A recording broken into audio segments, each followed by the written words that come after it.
Good morning. I am pleased to call this hearing to order and welcome all of you. Thank you for joining Senator Capito and our colleagues and our staff today as our committee holds, I believe this is our fourth hearing on the implementation of the Bipartisan Infrastructure Bill.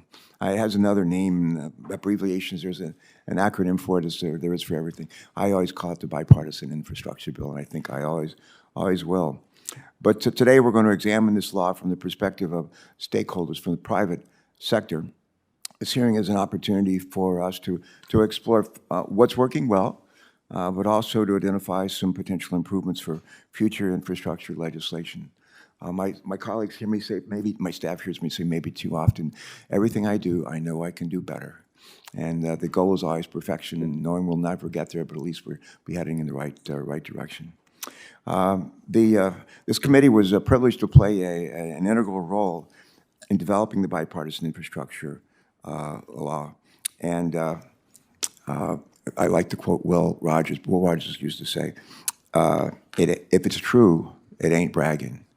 But this is a great piece of legislation. And maybe the most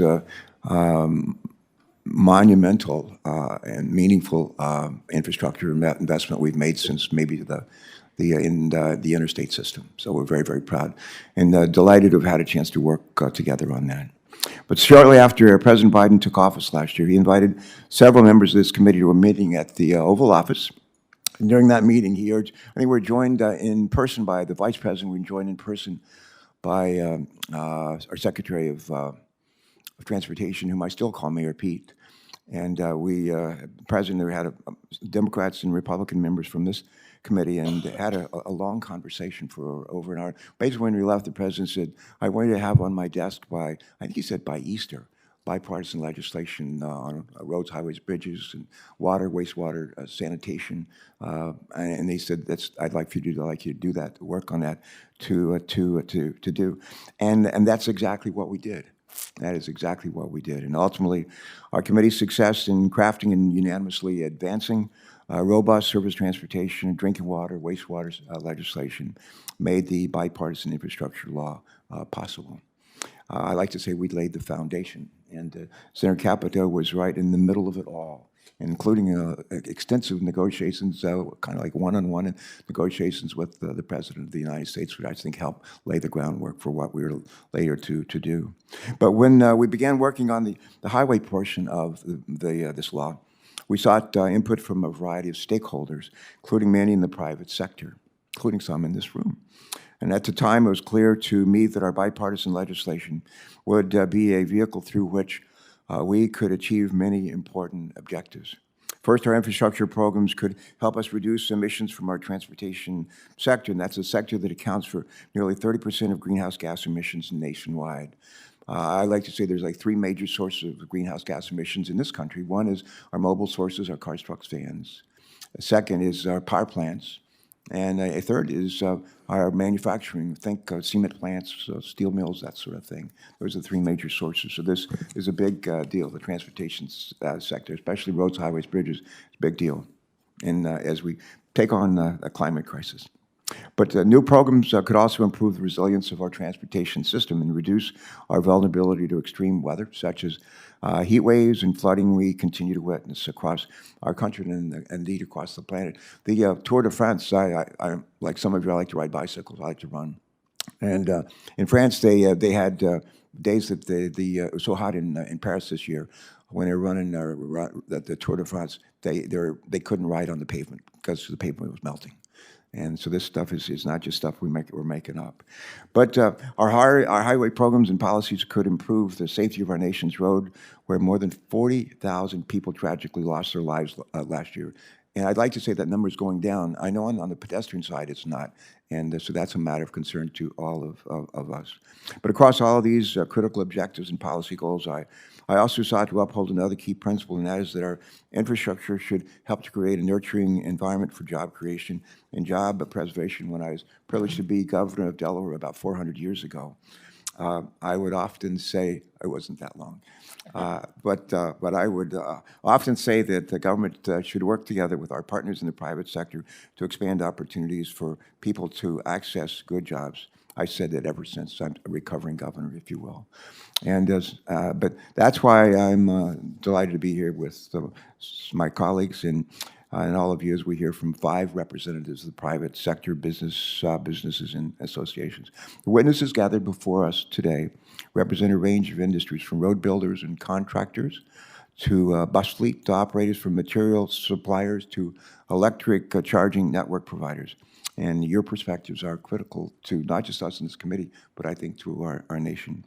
And why, you might ask, well, the programs that our committee created in the Bipartisan Infrastructure Law and the work that our partners in federal and state and local agencies are leading to implement these programs are only part of the equation. The industries represented here today, along with many other private sector entities, also play pivotal roles in the success of our transportation investments. These businesses contract with public agencies to provide the materials, to provide the workforce, to provide the engineering skills, the vehicles, the manufactured products that transportation agencies rely on to see projects through to completion. And as we all know, private sector industries invest in important research and development and innovative approaches to deliver projects that improve mobility, improve safety, and improve sustainability. It's also worth noting that the private sector will benefit tremendously from the new opportunities created this once-in-a-generation investment in our nation's infrastructure. The Bipartisan Infrastructure Law provides more than $350 billion, $350 billion with a B. In the draft of my statement that my staff gave me, it said $350 million. I said, I think it's more than that. It's like billion with a B. Don't forget it, including a 34% increase in state formula funds. This increase will translate to more contracts and business opportunities for private sector partners and your employees across the country. And while the private sector businesses that participate in federal contracts need to be able to operate profitably, they also face important requirements and expectations. When developing the Bipartisan Infrastructure Law, we took care to ensure that our new programs would support congressional priorities.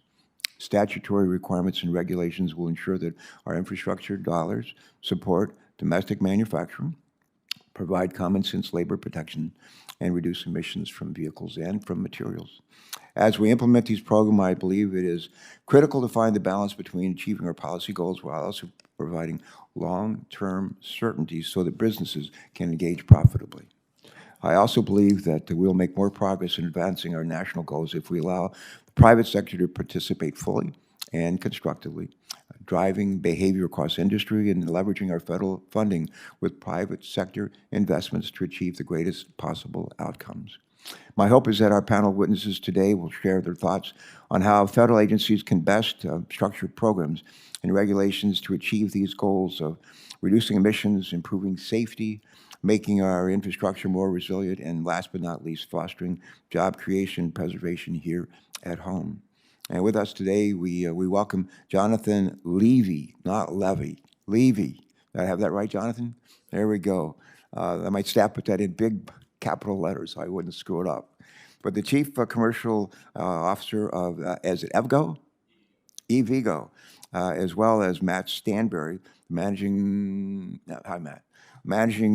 Director of Highland Electric Fleets Incorporated. We'll also hear from Dave Bauer, right? Yeah, hi, Dave.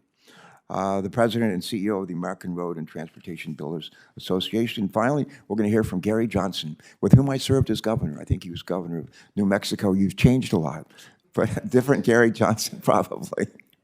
But even though you're a close relative, I'm sure, of the other Gary Johnson, we're delighted that you've come today. And he actually ran for president as well, and he did a lot better than I did. But we're going to hear from Gary, Vice President at Granite Construction Company, testifying on behalf of National Sand, Stone, and Gravel Association. And last but not least, we'll hear from, is it Allie? Hi, Allie. Have you ever called something different, like Ally or whatever? Oh, I'm sure. Allie, we're glad to see Allie. Thanks for bringing these guys with you. But we'll hear from you, President of Plum Contracting, testifying on behalf of the Associated General Contractors. We look forward to hearing from all of you. Before we do that, I'm going to turn to Senator Capito. This has been a big month in the Capito family. Shelley celebrated her 39th birthday earlier this month. And I think something really, maybe she'll share us a little bit about something really important happened in her family yesterday in West Virginia. I'm a native of West Virginia and follow West Virginia, love West Virginia, almost as much as she and Senator Manchin do. But I want to, she has we have a couple of kids and grown kids, and she does too. And one of them is a state legislator who I think made an important announcement. Maybe she'll mention what that was. We wish him well. And I used to say when my time was almost up as governor of Delaware, they said, "What do you want to do next, Tom?" And I'd say, "I would like to be moved to another state and be their governor too." And people would say, "Well, what state would that be?" And I would say West Virginia. But I think I won't have a chance to do that. We wish your son all the best, and you're recognized for whatever you want to say. Thank you. Well, thank you, Chairman Carper. I should take that hint and say, yes, congratulations to my son, whose name is Moore Capito. We tend to use the same names. And he threw his hat in the ring for the Republican nomination for governor of West Virginia yesterday. That could be such a great campaign slogan. More. Capital. That's great. Anyway, as the chairman has said, we just passed the one-year mark. It was since the president signed the IIJA. And we promised the American people that this would deliver results by improving and expanding our nation's core transportation infrastructure. And we're really starting to see some of the real tangible benefits. Roads and bridges are underway. We have a lot of those orange and white cones going in West Virginia. States have received a second round of historic levels of funding through their core highway formula funds, and discretionary grants are beginning to be awarded. But there's still so much work to be done. Agency deadlines are piling up, and we are still waiting for significant sections of the law to be implemented by DOT, mainly the project delivery title, to cut down delays and red tape.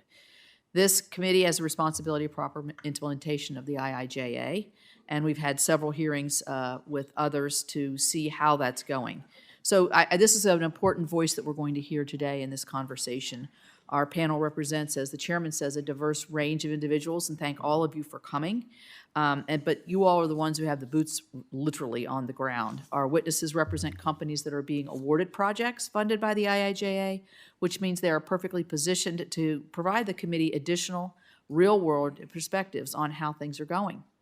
Just yesterday, this committee voice voted out in favor of Shaylin Bott's nomination to be the administrator of the Federal Highway Administration. This is critical, I think, in a critical position for the implementation of the IIJA. The agency has been without a Senate-confirmed administrator for far too long, and if he's confirmed by the full Senate, which I expect that he will be, I hope that he will grab the reins quickly and move to improve some of the issues that have already come to light. Through his leadership, I expect that the agency will begin to execute the law as Congress had intended, which he committed to do in front of this very committee. Through public hearings and private conversations with DOJ leadership and letters, certain members of this committee have called on FHWA to stop pursuing policies that outright contradict the IIJA statutory text. This includes the December 16th FHWA memorandum to staff entitled, quote, "Policy on Using the Bipartisan Infrastructure Law Resources to Build a Better America," end quote, and various other programmatic guidance documents. FHWA should instead more expeditiously work to implement all provisions of the law as written, the project delivery title, including the one federal decision policy. The agency should focus on the bipartisan enacted provisions of the IIJA that will address climate change, and there are many in there, and improve the resilience of our transportation infrastructure, instead of undertaking unauthorized unilateral partisan actions like a rulemaking to establish a greenhouse gas emissions performance measure and associated targets for state DOTs and metropolitan planning organizations. To me, as I read that, as I say that, that just is delay, delay, delay. Today, I am also interested in how the current construction landscape is impacting the historic investment provided. Inflation is still high and impacting supply chain challenges, and with this looming rail strike, this is another whole nother issue that I think puts a lot of pressure on the system. I continue to hear that labor shortages are making it hard for companies to bid on projects and then move them through completion on time and on budget. With the recent expiration of DOT's waiver of Buy America requirements for construction materials, I understand there are inconsistencies among states on the implementation of that policy. Certainly had that conversation myself with our constituents in West Virginia. I look forward to hearing from you what programs and policies are most beneficial to put this investment to work, what's going well regarding implementation, and what isn't going well, what is making it more challenging to bid on projects and bringing them to conclusion. The IIJA, the Bipartisan Infrastructure Package, included unprecedented investments to address the needs of our nation's core infrastructure in the transportation. Proper implementation of the law is the only way that the funding will uphold those promises that were made to the American people with its passage.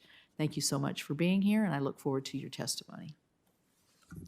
Senator Capito, thank you for those comments. Thank you for the great work you did on, and frankly, just about everybody in this committee and our staffs on the bipartisan infrastructure bill.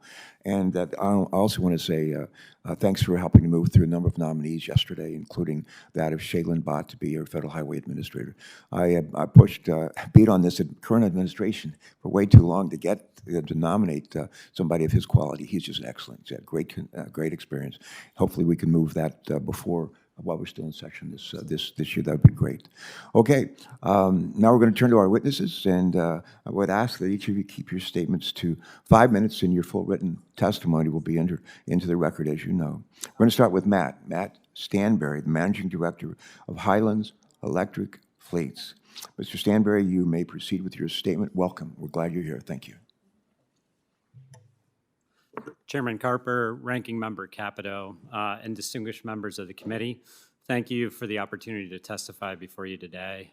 I work for a company named Highland Electric Fleets, and Highland is a fleet electrification company focused on helping governments electrify their fleets.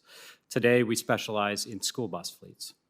We recognized back in 2018 that communities wanted cleaner alternatives to diesel school buses, and major manufacturers were making good quality electric school buses right here in the United States. But at the same time, we saw that adoption was slow because the vehicles cost more upfront, and the process of electrification felt too complicated and risky for school transportation directors. It wasn't a technology problem, but rather a business model and access problem. So we built a company designed to help schools address those specific challenges in a public-private partnership. To solve the complexity, we do everything required for a district to electrify. To make it affordable, we leverage values that electric buses can provide, but are hard for districts to capture without the help of specialized private companies. For example, we help them capture the savings from fuel and maintenance, tax depreciation, volume purchasing, incentive programs, and a number of other areas. We are now the largest buyer of electric school buses in the country, all of which, I would note, come from domestic manufacturers. And we have the largest project in North America just up the road from here in Montgomery County Public Schools in Maryland. Our pipeline of projects and partnerships underway or in development covers over 20 states and Canadian provinces, and our district partners range from small rural communities to dense urban environments. Our company is interacting with the Bipartisan Infrastructure Law in multiple ways, but I will center our comments today on Section 71-101's Clean School Bus Program, because it is well underway and it is our area of expertise. The passage of the law was a watershed moment for school bus fleet electrification, as the federal government is uniquely positioned to do three important things. One, build nationwide awareness and knowledge about the technology. Two, accelerate the development of a resilient market for adoption by encouraging private sector participation and competition. And three, ensure that all communities have access to the technology. Of course, success will require effective implementation by the Environmental Protection Agency, which rolled out the first version of the program earlier this year. At the outset, I'd like to congratulate the team at EPA for doing the hard work of standing up a major federal incentive program in short order. It really is no easy feat. And I'm pleased to report that our business has seen a large uptick in awareness and interest in electric school bus technology based on the program's first round. Building awareness and education is critical in all technology transitions, so this result alone is a significant victory for the Bipartisan Infrastructure Law. I'd like to commend the members of the committee, Congress at large, and the administration for making that possible. That said, we see a central challenge in the approach to date to the incentive program that will prevent the Clean School Bus Program from fulfilling all the goals that Congress laid out, unless some significant changes are made going forward. Specifically, the incentive structure was not designed to sufficiently leverage private sector investment and competition to both drive down project costs and accelerate deployment. Going forward, three things will be required: moving away from lottery-based systems that discourage competition and create uncertainty, reducing incentive levels to put downward pressure on project costs, and encouraging project cost share and private sector participation. With that, I'll close by noting that while my testimony focused on the Clean School Bus Program, it's likely that the big themes have relatively widespread applicability. As the federal government rolls out new programs, especially those dealing with technology transitions, it should use its unique platform to build education and awareness, and it should design the programs carefully to leverage the capacity of the private sector. In this way, it can create momentum so that the private sector can help fund the transition going forward. Chairman Carper, Ranking Member Capito, and members of the committee, thank you again for the opportunity to testify before you today and provide some private sector perspective on putting the Bipartisan Infrastructure Law to work. I look forward to engaging with you on any and all questions. Thank you. And you got 18 seconds to spare. That's great. Thank you for that testimony and for your delivery. Thanks for joining us today. And on your left there, Matt, is Jonathan Levy from EVgo. How did I get it right, Jonathan? Yes, sir. Mr. Levy, we're going to ask you to go ahead and proceed with your statement. Your entire statement will be made part of the record. Please proceed. Thank you. Chairman Carper, Ranking Member Capito, members of the committee, thank you for this opportunity to share EVgo's perspective on the impact of the Bipartisan Infrastructure Law for the electric vehicle sector. Since you started by welcoming everybody in a family way, maybe I'll start by wishing my dad a happy birthday today. You're kidding. How long has he been your dad? My whole life. He's very good at it. My name is Give him our best. Thank you, sir. I will. As mentioned, my name is Jonathan Levy, and I'm EVgo's Chief Commercial Officer. EVgo has been a first mover in EV charging with over a decade of experience owning and operating fast chargers. Fast chargers, as you all know, can charge an electric vehicle in about 15 to 45 minutes, depending on the car's capabilities. EVgo's network spans more than 850 fast charging locations across more than 30 states and has been powered by 100% renewable electricity since 2019. This committee should be lauded for its leadership on transportation electrification, especially through the up to $7.5 billion in zero emissions infrastructure funding included in the Bipartisan Infrastructure Law, especially the NEVI program or the $5 billion in formula funds. Federal policy is a powerful tailwind to support EV adoption, and the Bipartisan Infrastructure Law is one of multiple complementary policy efforts accelerating the deployment of charging infrastructure across the U.S. EVgo strongly supported passage of the Bipartisan Infrastructure Law and other EV incentives that were included in the Inflation Reduction Act. If you'll pardon the food metaphors before lunch, we often hear about a chicken and egg problem when it comes to EVs and charging infrastructure. You're talking to a committee that's chaired by someone who has stated that 300 chickens for every person. So Absolutely. Feel free to use that one. My aforementioned birthday boy father was in the chicken business. I'm familiar with Delaware's farming there. But at EVgo, we aren't big fans of that metaphor. The chicken and the egg implies that we're starting from scratch and that something has to go first, but we have a base today of installed chargers and excellent EV models available for consumers. Instead, we like to talk about peanut butter and jelly, enough charging stations for people to buy EVs with confidence, and enough EVs using that infrastructure to support the sustainable build-out of even more of it. EVgo encourages this committee to continue advancing complementary policies that support infrastructure and vehicles in tandem, and we are grateful that Congress and the administration did just that by pairing the charging investments from the Bipartisan Infrastructure Law with consumer incentives in the Inflation Reduction Act, ambitious fuel economy standards as proposed by NHTSA, and other policies like eRINs. As states are on the cusp of awarding funds from the Bipartisan Infrastructure Law, we also have a few recommendations to share. First, we appreciate that Congress and the administration focused BIL investments on fast charging, starting with corridors. We recommend that in addition to highway build-outs, states move quickly to also support community charging projects. The definition of when highway corridors are built out was ambiguous, and we recommend the obligation of funds as a practical milestone. Secondly, Congress wisely designated electrification investments in the BIL to leverage and not supplant private sector dollars and experience. Accordingly, states should adopt best practices and learnings from past charging programs and experienced players in the market. Specifically, states should use transparent, points-based scoring rubrics rather than over-specifying specific program criteria. NEVI funds present an opportunity to make certain projects pencil earlier than they otherwise might. Extraneous requirements such as bundling multiple sites in the same corridor may undermine that math and reduce the pipeline of valuable projects that can apply. The administration has implemented a robust public comment process, and while state NEVI plans have been approved, the proposed minimum technical standards have not yet been finalized. It is crucial that FHWA resolve problematic elements of the proposed standards, especially eliminating regulated rates of return and requirements for specific versions of technical protocols.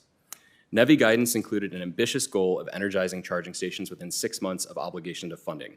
To meet that goal, states will need to work with stakeholders from utilities to local permitting agencies to address existing deployment bottlenecks. Finally, while we support the goals of Build America, Buy America, and are actively working with our suppliers on their onshoring plans, the current state of the supply chain necessitates a longer waiver, which currently expires at the end of this year. Based on EVgo's analysis in the market, a waiver at least through the end of 2023 is needed, as the coming domestic supply will not meet the demand for federally funded projects. With these improvements and complementary programs, the implementation of the NEVI funds from BIL will deliver critical support to the burgeoning EV ecosystem. As strong believers in the vision of electric for all, EVgo is grateful to this committee for your leadership promoting the acceleration of an ongoing and just transition to EVs. Congress and the administration have acted boldly with both BIL and IRA, and we commend all of you for that action. We are looking forward to seeing the vision of this committee become a reality as states start to award funds. And I look forward to answering any questions that you may have. Great. Well, we look forward to asking those questions. Thank you very much, Mr. Levy. Now we're going to hear from Dave Bauer, the President and CEO of American Road and Transportation Builders Association. Mr. Bauer, please proceed with your statement and welcome. Okay, thank you. Good morning, Mr. Chairman, Ranking Member Capito, and members of the committee.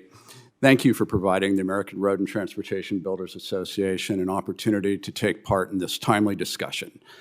In 2015, then Memphis, Tennessee Mayor A.C. Wharton called the interchange at Interstate 55 and Crump Avenue Malfunction Junction.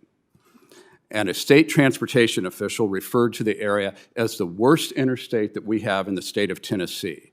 Fast forward to 2022, a $141 million project broke ground this summer to enhance safety and mobility for individuals in the affected region. The I-55 Crump interchange is one of the 29,000 infrastructure improvements moving forward in every congressional district this year with Highway and Bridge formula funds provided by the Infrastructure Investment and Jobs Act, or Bipartisan Infrastructure Law. The U.S. Department of Transportation has released another 192 discretionary grants, with more 2022 awards on the way. Though each project has a unique story of need and solution, they are all tangible illustrations of the impacts underway from the leadership of this committee in delivering generational investments through a multi-year surface transportation program reauthorization. On behalf of all ARTBA members, thank you.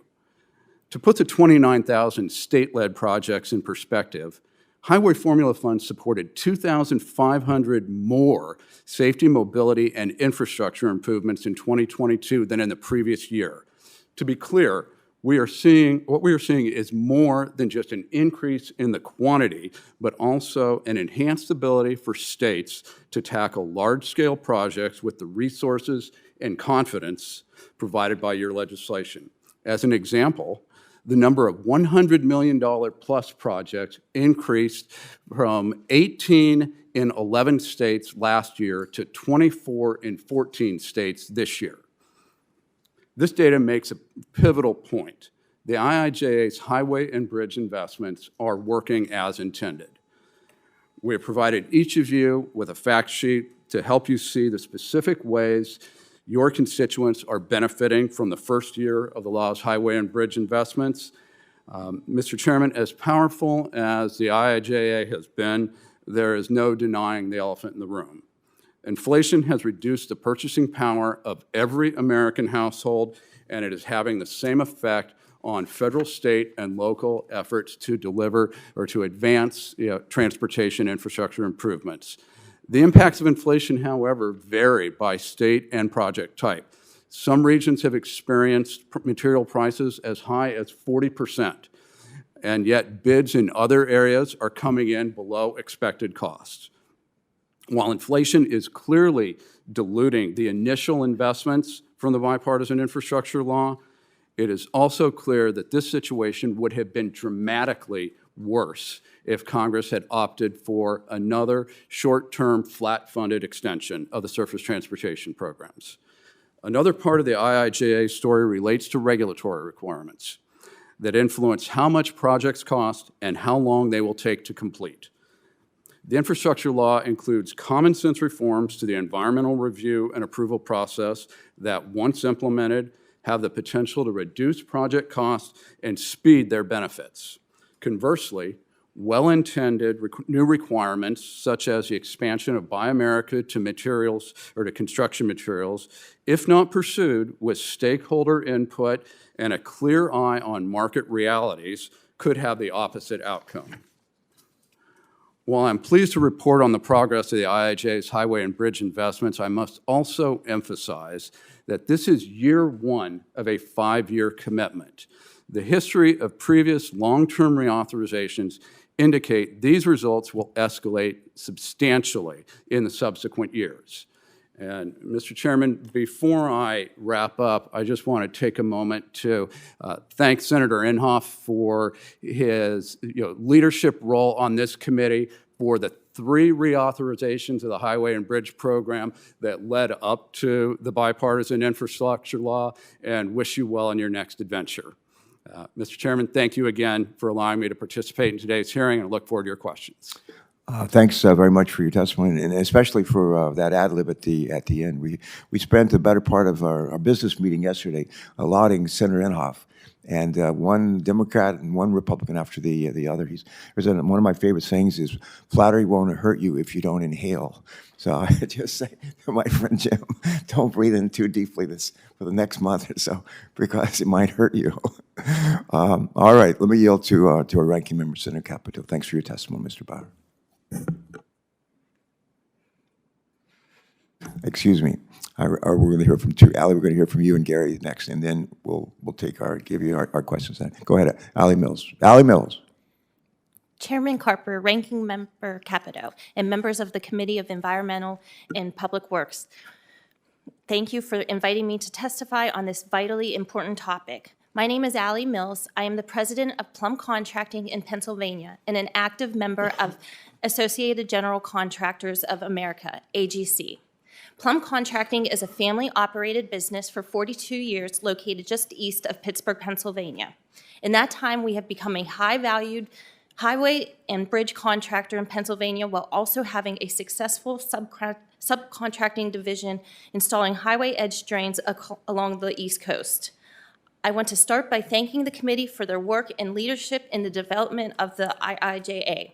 The IIJA represents the most significant infusion of investment in our infrastructure since the enactment of the interstate highway system in the mid-1950s. I also want to thank the committee for continuing to prioritize formula dollars to states through the core highway formula programs, and ask that you continue to do so in the future rather than creating new grant programs, especially discretionary ones.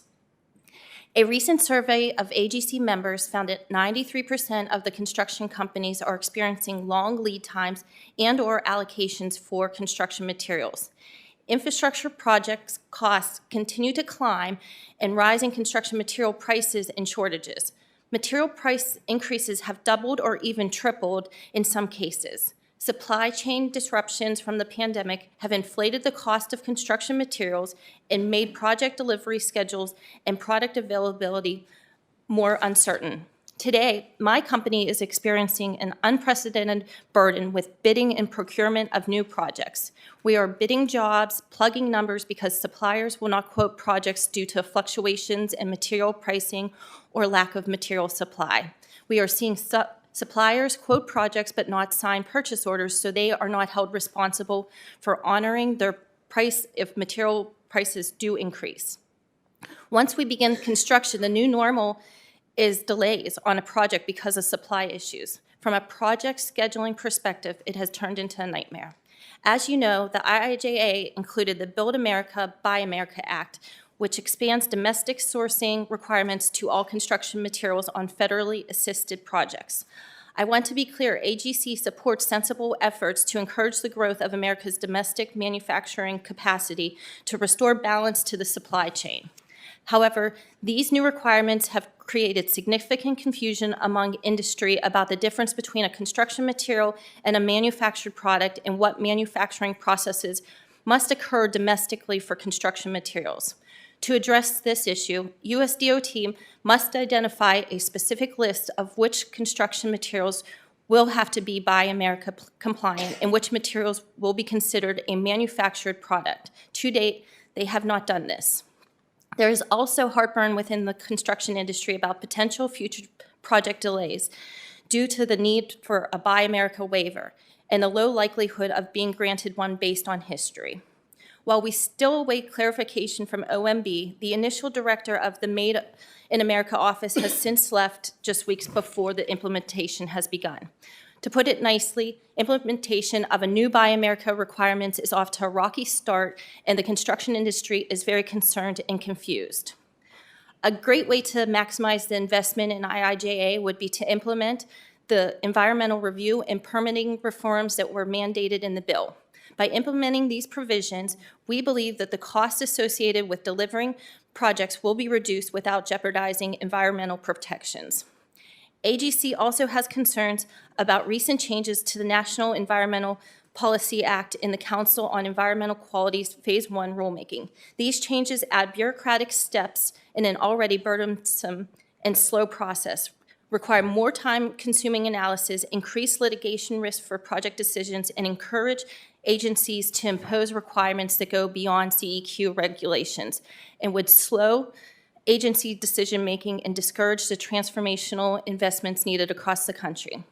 Labor shortages also continue to be a top concern for the industry, with the most construction firms expecting labor conditions to remain tight.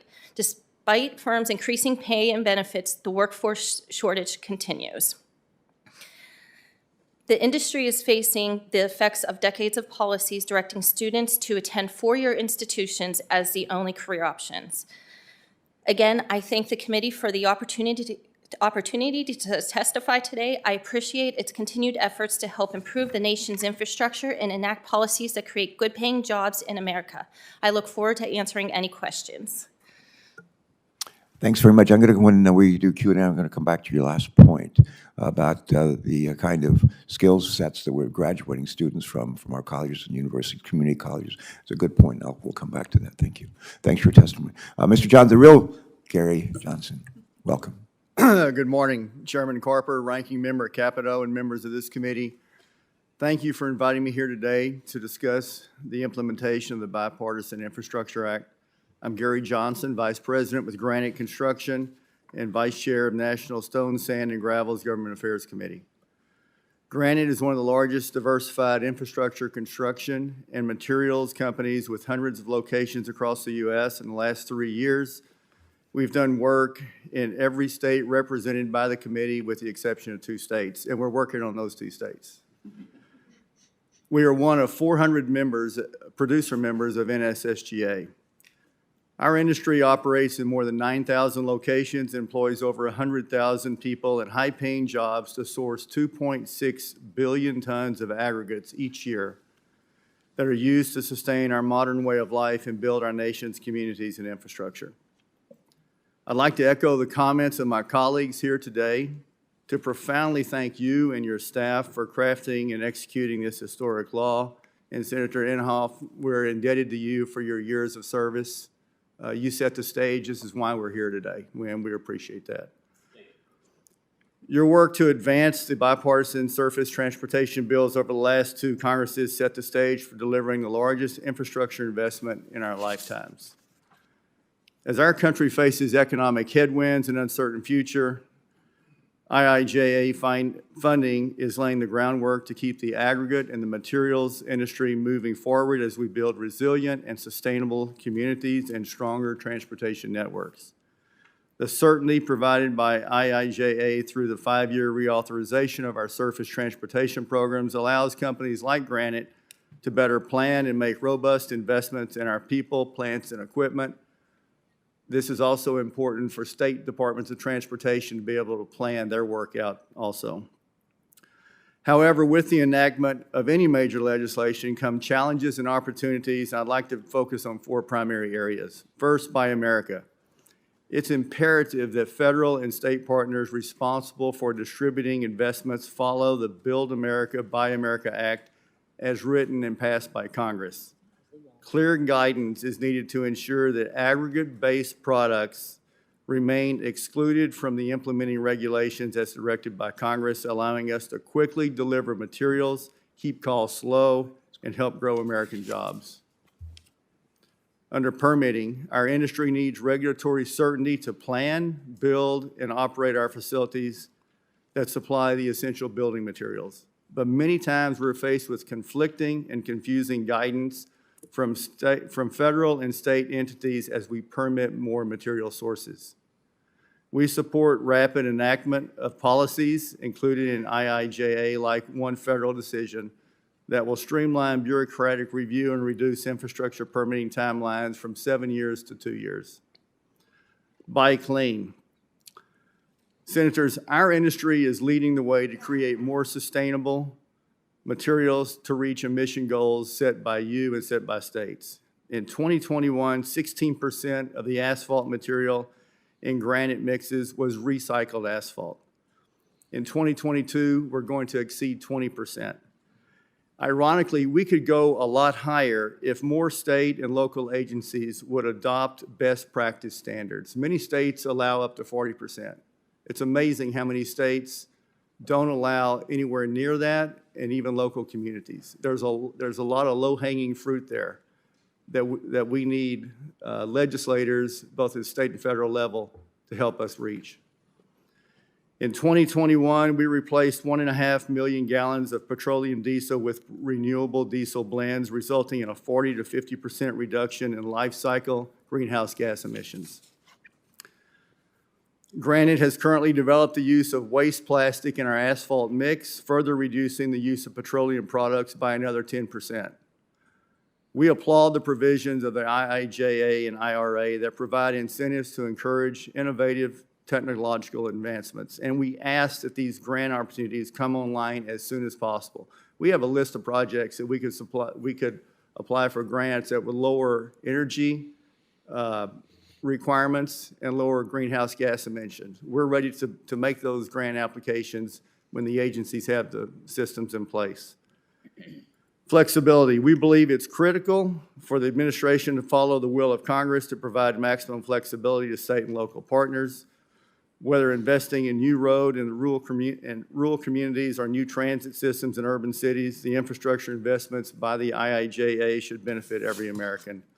In conclusion, we saw yesterday that your actions to unanimously advance the nomination of the new FHA administrator. This committee's bipartisan work is critical. We hope it continues. 69 senators voted for the IIJA last year. Our great desire is to ensure your work is successfully implemented. I apologize for taking too much time, but I look forward to your questions. Thank you. You owe us 30 seconds. You don't want to hear me. We thank you for very much for those words, Mr. Johnson. In baseball, you have a saying, it's called telegraphing, pitcher telegraphing his pitch. I'm going to telegraph my pitch. When we get to the end of this hearing, I'm going to ask us to just come back to just to kind of restart, and each of you to take maybe, I don't know, 30 seconds or so, and tell us where you think you agree, where there's like common ground between the five of you. Just be thinking about that. Where it's one thing to talk about where we disagree, but I'm looking for a common ground, and that we'll do that at the end of the hearing. We shouldn't be surprised to hear that there are a number of things that need to be fixed, tweaked, or whatever. And anything this massive, this transformational, it's involving state, local, cities, counties, federal government, and private sector, and you name it. It's hard to imagine that we'd have gotten it perfect. And we just need to keep working at it. As I left the office to come over here, Senator Capito, there, my staff in the front office was, they had CNN or something on the television, and they were announcing Tom Petty, who died a couple of years ago. Tom Petty is releasing a new live album, and I thought, that's interesting. And but they were playing the words of the song, "Stand My Ground, I Won't Back Down." We're not going to back down until we get this right, perfect, and as close to perfect as possible. So we appreciate your help in getting us there. But Mr. Stanbury, in your first call for applications, the EPA received a request for nearly $4 billion in funding from the Clean School Bus Program, with applications from every state in the nation and a majority of districts from districts that serve some of our neediest students and children. It's not surprising that school districts all over the country want the benefits of electric school buses. Taking old, dirty diesel school buses off the road reduces deadly air pollution that contributes to childhood asthma while contributing to a warming climate. Question. In Highland's experience, what are some ways public agencies and school districts benefit by switching to electric bus fleets beyond the emission reductions and public benefits? For example, are there lower operation and maintenance costs associated with electric buses compared to diesel? Chairman, thank you for the question. So electric school buses are one of the really interesting spaces in the public policy arena because they provide so many different types of benefits to the communities that they serve. So if you look to your your suggestion, yes, indeed, there are savings from both fueling and maintenance. So they're about 3% of the moving parts on an electric school bus as there are on a traditional diesel school bus. That translates directly to maintenance savings. And on the fuel side, there's both lower cost. Electricity is lower cost than diesel, and it's less volatile in its pricing. And we've seen a lot of that as we've seen inflationary actions and given the war in Ukraine and other factors on diesel has created some substantial price hikes recently. But there are a number of other benefits for the communities as well. Some expected, some unexpected. So just to take one example, creates a better working environment for bus drivers. As many of you probably know from your states, there's a nationwide shortage of bus drivers today that's come from the effects of the pandemic. And what we've seen is that actually school districts are using new electric buses as a way to recruit new drivers because the ambient noise level in an electric school bus is so much lower than in traditional school buses. It makes for a safer environment for the bus driver. They can hear the kids can hear each other, and naturally child volume drops, and the bus driver has an easier time hearing what's happening outside the bus. And so there's a range of others. I won't go into all of them, but you see a wide range of benefits. But thank you. Real quickly, a follow-up, and then I'll yield to Senator Capito. But what are one or two changes, just very briefly, that could be made by EPA or Congress that could help low-income and disadvantaged schools better participate in the Clean School Bus Program? Yeah, good question. So I think there are some rule changes that can be made around, in particular, scrappage requirements. The agency has initiated some additional flexibility to its traditional approach to one-for-one scrappage requirements that have helped some, but they're not a full fix. We know that there are school districts today that did not apply in the first round because they do not feel that they have the ability to meet the current scrappage requirements.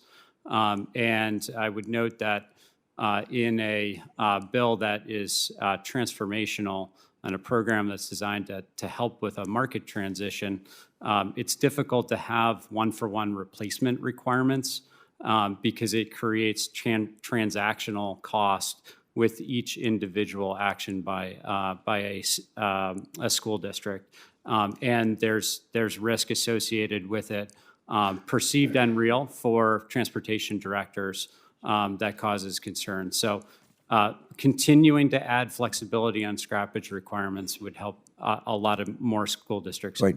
Thank you. Thank you for that. Next, let me just say the lineup here for questioning. Senator Capito is next, and Senator Cardin's joined us, Senator Inhofe, Senator Creamer, and Senator Bowden. All right, Senator Capito. Thank you. Thank all of you. And we've heard some already. You've addressed sort of partly my first question was what's working, what isn't working. So I'd like to drill down more on the not working portion of it, because obviously the Buy America issue is a big issue. But I want to talk to you, Mr. Bauer, about the one federal decision, because I think in the long run this is going to be the biggest issue.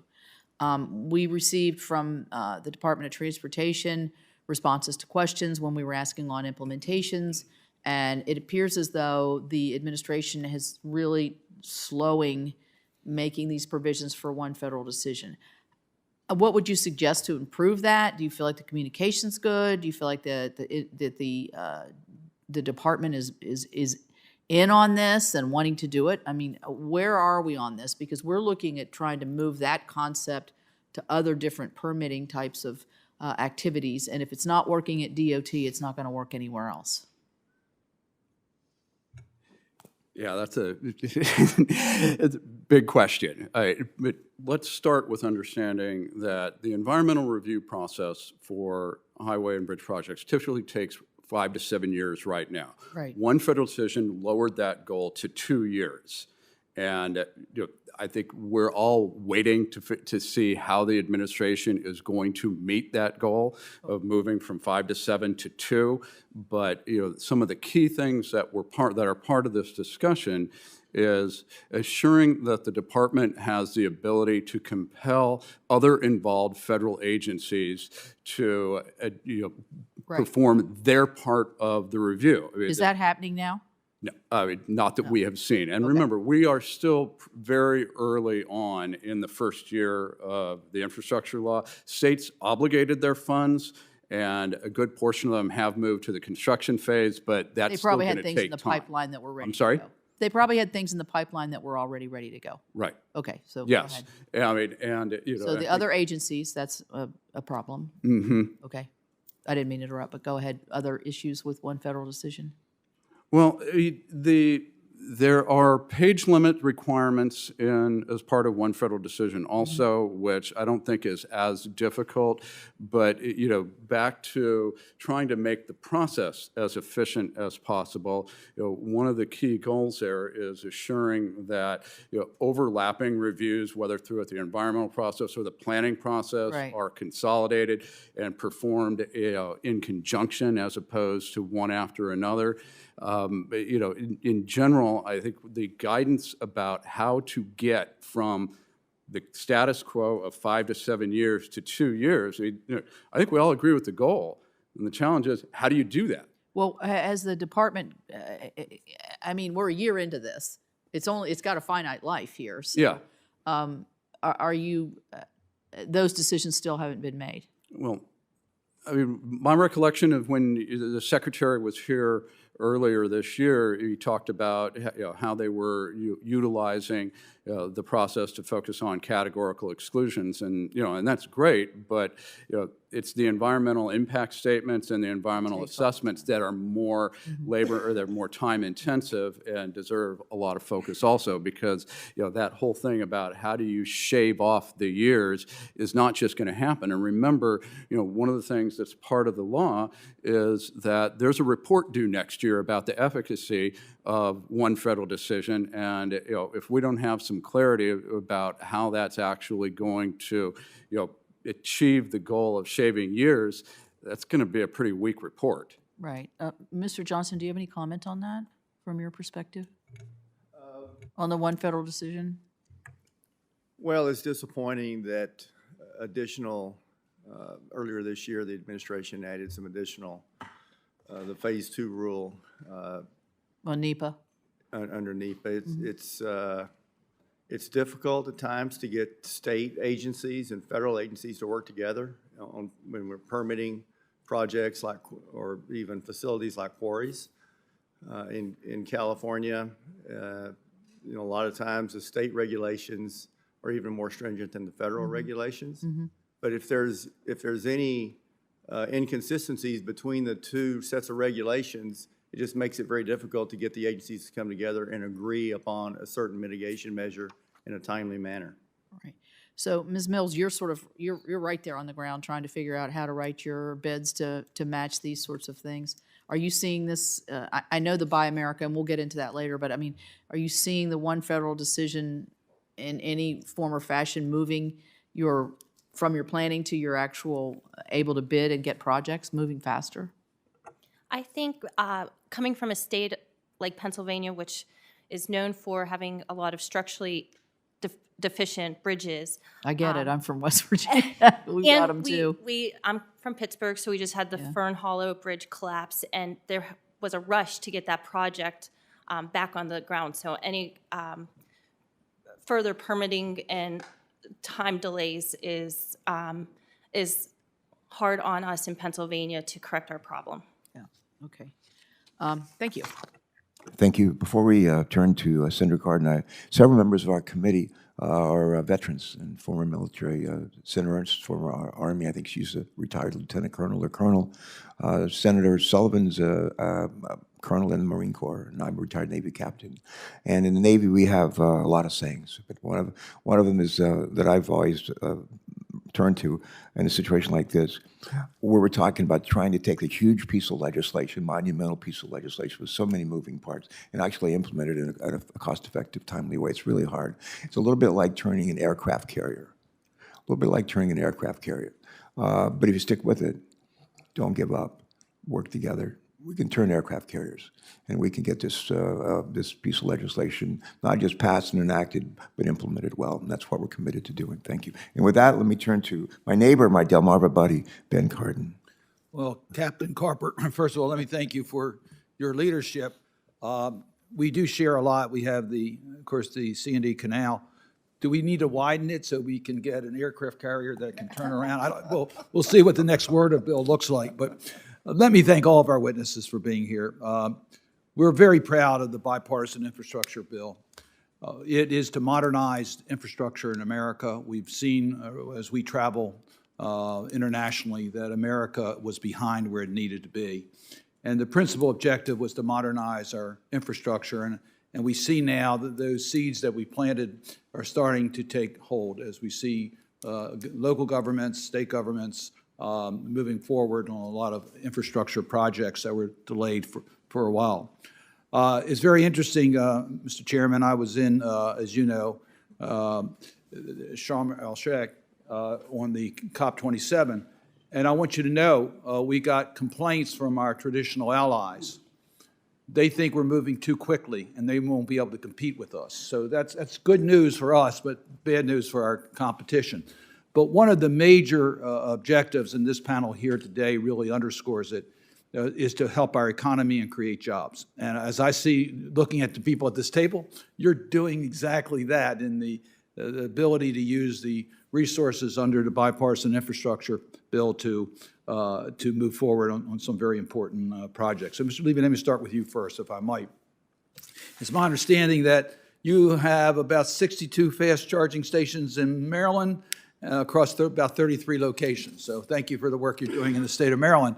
I'm very interested as to how these charging stations will keep up with technology and production changes. We see the electrification of our transportation fleets, and it's not just limited to our passenger vehicles. It's also in regards to light trucks and heavy trucks. So as you see this unfolding, how will these infrastructure charging stations be available for all forms of electric vehicles, including heavy trucks?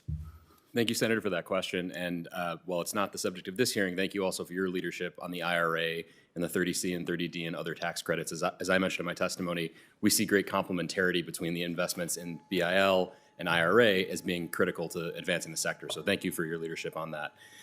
With regards to technology and where the market is moving, one of the issues is that consumers don't yet realize that their car can ultimately control the maximum rate of charge. And so while we continue to deploy faster and faster chargers, including 350 kilowatt power sharing technology around Maryland and elsewhere, many cars can't take north of 54 kW in the case of the Bolt, 150 kW in the case of the Mach-E, 270 kW in the case of my car.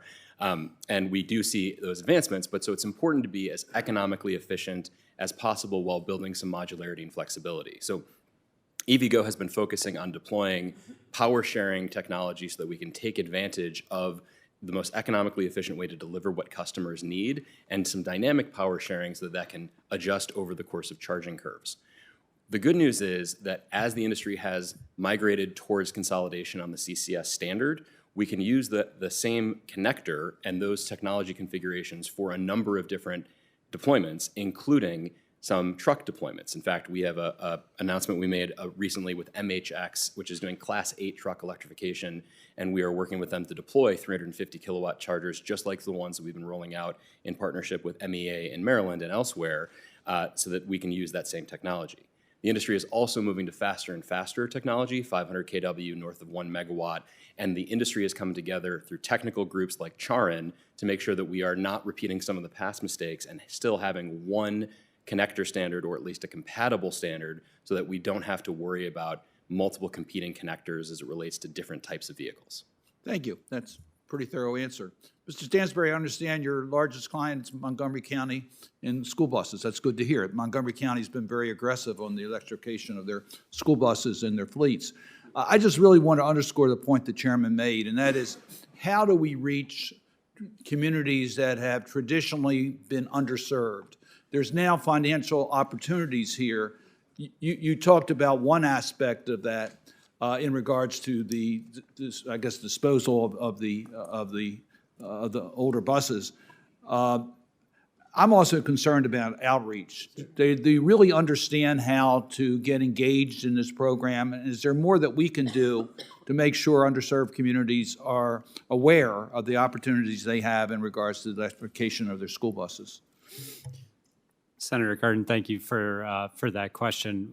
Without a doubt, there's more that we can do on outreach. When you look at the communities that have been historically underserved, they face a number of challenges in the adoption of electric school buses that are unique to their circumstances. And obviously, each case is different, but in general, it's not just that they have less resources, it's that they have less personnel. And so that means less folks to do the same amount of work that everybody else has to do, less folks to dive into the details of learning a new technology, implementing a new technology, understanding the federal programs, to your point. And so there is significant additional outreach that's needed for those communities. I would say in the first round of the program, EPA did start to take some of those steps to get more information into the hands of those communities, and that was a good start, but more is needed over time. I would also say that it's important that the agency start to look at providing differential resources between different kinds of communities.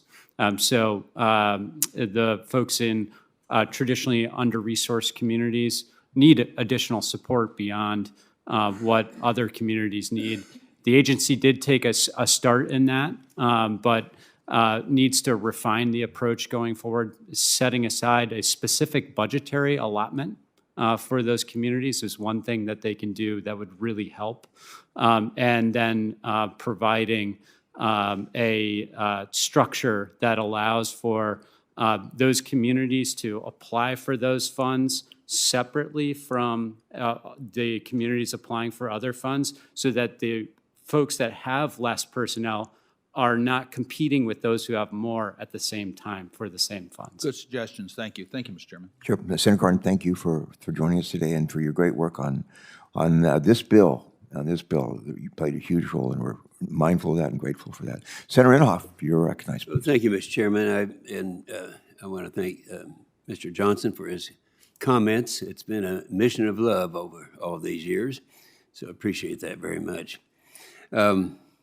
Ms. Mills, we have something we're faced with right now, and this level of inflation that creates other problems. Over the past of the last year, how has your company managed the workforce and supply chain challenges in the face of what I'd call the multi-decade high inflation environment that we're in? Yes, as I spoke before, we are actually one of the biggest highway edge drain installers on the East Coast. So what we do is we put in plastic pipe, and we all know what happened with plastic pipe in the past year. I can tell you we install about 1.5 million feet a year across the East Coast, and our pipe pricing went up 80% since last year. So something that used to be below $1 is now close to $2, and a contractor of my size cannot absorb $1 million loss continually with all these issues. As easily, perhaps, as some of the larger companies are able to do. And then would you also specifically talk about, as you know, Oklahoma is a rural state, and the unique problems that you're facing with right now in our states like Oklahoma? Yep, and in Pennsylvania, where our company's located, we're also pretty rural. We're outside of Pittsburgh, but we're having trouble getting people to drive to job sites because of the cost of fuel.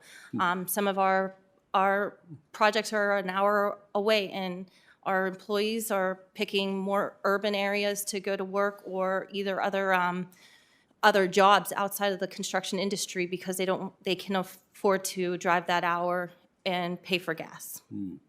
Hadn't thought about that. Yeah. Well, Mr. Bauer, would you speak to the challenges to the completion of completing these projects, the timely completion of surface transportation problems? What unique problems are you facing? We talked a moment ago about one federal decision and how that has the potential to very much assist the situation, but we also can't overlook the challenges that occur from a lack of regulatory clarity on a lot of other issues. Case in point, you all have been aware for the last several administrations that the issue related to wetlands and specifically waters of the U.S. has bounced back and forth from administration to administration. The Obama administration had a proposal. The Trump administration repealed it. They came up with their own, and the Biden administration has repealed that. And all along, our community is trying to advance projects with this changing set of rules in the middle of the game that makes it very difficult, and wetlands are certainly a significant component of infrastructure projects, and waters of the U.S. isn't the only situation where that occurs, but I think it's a very well understood one to help make the point here. Yeah, I think it has been.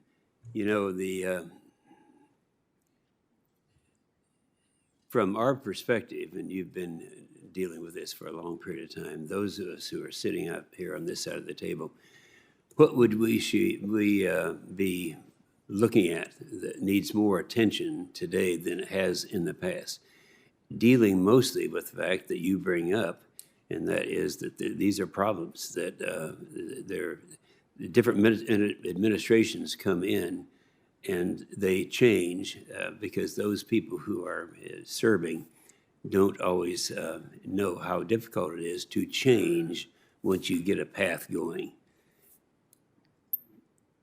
I think, I certainly recognize the challenge of passing legislation, but the ongoing oversight that you have started performing, I think is essential to assuring that, as has been said repeatedly, that the law is implemented as it was intended is critically important. At the same time, we can't overlook the need to deliver the federal funds in a timely manner. You recall the first year of the Bipartisan Infrastructure Law's round of investment, it came 6 months into fiscal year 22. And states obviously were able to commit those funds, but a 6-month late start doesn't help. And so earlier in the process, in the construction season, that funds are provided through the annual appropriations process is another area besides regulatory certainty and oversight that can be very helpful. Yeah. Okay. Thank you very much. Thank you, Mr. Chairman. You bet. Thank you very much, Senator Inhofe. We've been joined by Senator Kelly, and he'll be followed by Senator Kramer. Senator Kelly. Thank you. Thank you, Mr. Chairman, and thank you, everybody, for being here today. Mr. Johnson, the first question is for you. I wanted to start off by talking about a bill that I included in the infrastructure law. It's called the ROCKS Act, and it establishes a working group to make recommendations for how to better manage sources of aggregate materials like sandstone and gravel, and consider a project's proximity to sources of these materials during the planning process. This bill was modeled off of policies adopted by Arizona over the past decade to ensure that local sourcing of aggregates is considered when planning transportation projects. And I'm hopeful that our bipartisan bill will enable these best practices to be shared nationwide. So, Mr. Johnson, can you share more about how better management of aggregates can help to lower costs and alleviate supply chain concerns for transportation projects? And how do you believe this working group can help ensure state and local transportation planners consider local supplies of aggregates when developing transportation projects? Sure, Senator. And first, thank you and for working with Senator Portman on the ROCKS Act. It was a bipartisan effort, and you go back to Arizona, which is the roots of where this idea came about, and making sure communities protect access to important geological resources. Not every rock in the ground can be used to make concrete or asphalt. And identifying the appropriate geologic areas and working with the communities, the cities, and the counties to protect that. So mining companies or construction material companies have access to it is important. One of the things that can drive up the cost of a project significantly is having to import or ship aggregate long distances. Aggregate is a very dense, heavy material that's very low cost.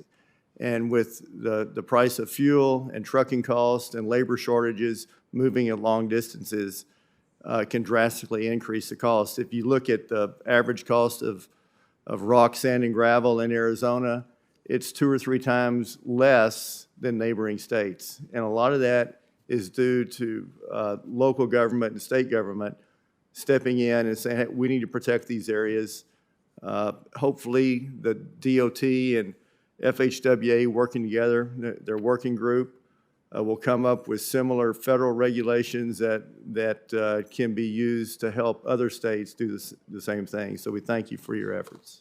Thank you. And Mr. Johnson and also Mr. Levy, you both mentioned that the Build America, Buy America requirements that were included for all programs within the Bipartisan Infrastructure Law.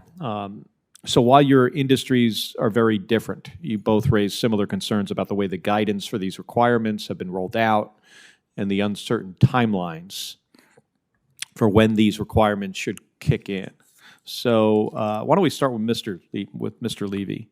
Can you expand on your testimony and provide specific steps that you'd like to see the administration take to clarify how your industries can comply with the Build America, Buy America requirements?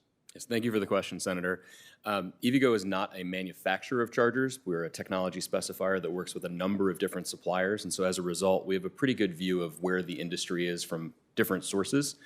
And while the level 2 charging infrastructure manufacturing base is a bit more advanced in the US, including in Senator Cardin's home state, the DC fast charging side, especially higher power, is almost starting from scratch, right? There are a couple of things that have started, and people have announced some charging manufacturing in DCFC, but that supply at scale is not available yet. Additionally, because even if somebody were to take an offshore manufacturing facility, copy and paste it to the US, it still needs to go back through UL certification, and then following UL certification, individual charging networks put those chargers through the paces. EVgo has an innovation lab in El Segundo where we test all of these things. So I share that background because the Buy America waiver that is set to expire at the end of this year before NEVI funds have been awarded means that there in effect is not a waiver for any future projects when the supply is not there yet for 2023.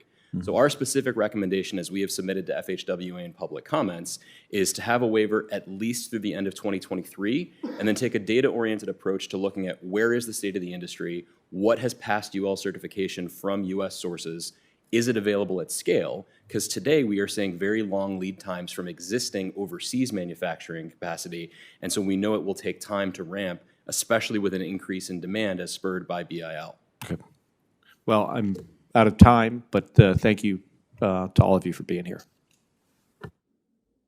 On a personal note, there was a TV special, I think, on CNN, maybe Sunday night, that I think featured a member of your family and you.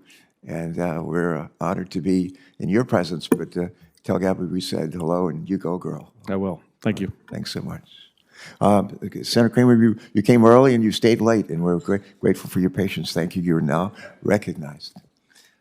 Well, it's important stuff, so I like to satisfy my curiosity by listening to the answers of the witnesses to other people's questions. Come to find out, they're often the same questions I have, so it works pretty well. So I'm going to make some observations, first of all, some of the things that were said, and then maybe drill down a little deeper or get further clarification. Mr. Bauer, you said something interesting in your opening statement that I think is worth repeating, and I'll repeat them in my words, and you can correct me if I'm wrong. But you referenced how important this 5-year, new bill was compared to the alternative, which would have been a 1-year flatlined extension status quo. Particularly in this inflationary time, I think it's an important point. Because really that would have exacerbated inflation. And I think we don't talk enough about the inflation or the anti-inflationary impacts of infrastructure. Because everyone talks about the supply side of the economy, they talk about the demand side of the economy, but they talk about it in the context of the Federal Reserve. They talk about it in the context of money, the supply of money, to shrink the demand for the products. And of course, one of the ways they do that is add to the cost of money, right? So it's all anti what you're doing. It actually enhances the cost of things. And I'm not saying the Federal Reserve shouldn't do that. I'm on the banking committee, and I'm glad they're doing that. I wish they would have started it sooner and been more modest about it instead of so dramatic. That said, I think you raise a point that we should talk more about, and that is that infrastructure is anti-inflationary, particularly when the real challenge we have is while the demand grew because there was a bunch of free money thrown out into the marketplace, the supply chain got broken. And you guys fix supply chains. You move commerce. It's so important. So thank you, first of all, for reminding us of that. I wouldn't mind a little more maybe detail if anybody has it. And I'm going to comment on some of the things that have been said specific to how big the bill is and how hard it's been to sort of turn the ship.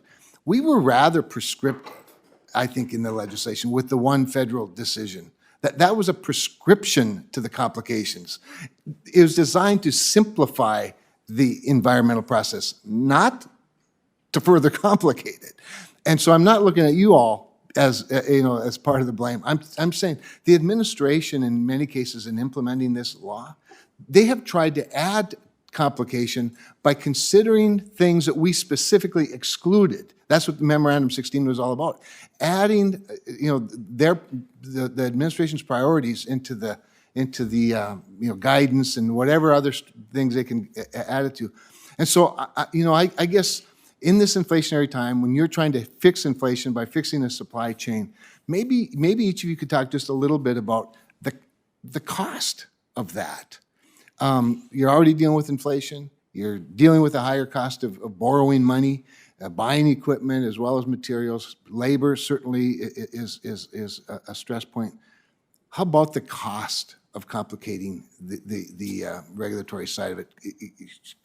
What could we do better?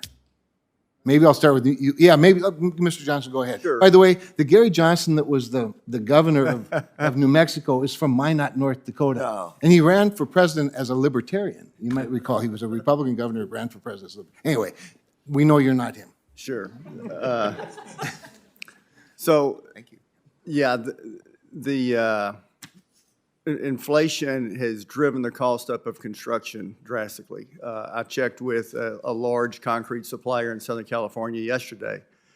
In the last 2.5 years, the price of cement, which is the primary or the most important ingredient going into concrete, has gone up 30 to 40% in 2.5 years.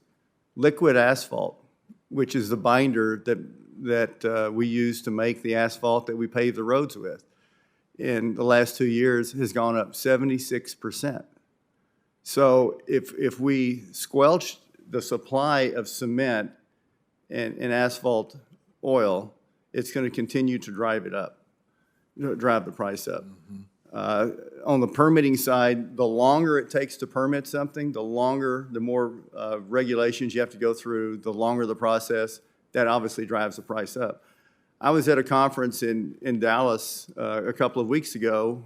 U.S. Army Corps of Engineers regional director said they've got projects that they're putting out to bid, a lot of Department of Defense contracts, that are not being bid upon because they don't have the ability to give the contractors adjustments on material pricing on long jobs. So contractors like Granite are saying, we can't do that. It's too much risk. So we've got to get inflation down. The only way I know to do that is to increase supply, increase the ability of people to get things done quickly and easily. Do I get to cheat just a little bit? Just a little bit. Okay. Either any of the other witnesses that want to add on to that, Mr. Bauer, you I think brought it up originally. Yeah, look, Mr. Johnson had a great answer, and the theme of your question is the time value of money. The time value of and money. it's just the longer things take, the more they're going to cost. And you're right, that doesn't get considered enough, and it's very hard to create policy to capture the time value of money. But what they have described as to what their businesses have experienced in the last couple of years, just it puts a blast rocket on what the typical time value of money calculations. That everything costs more.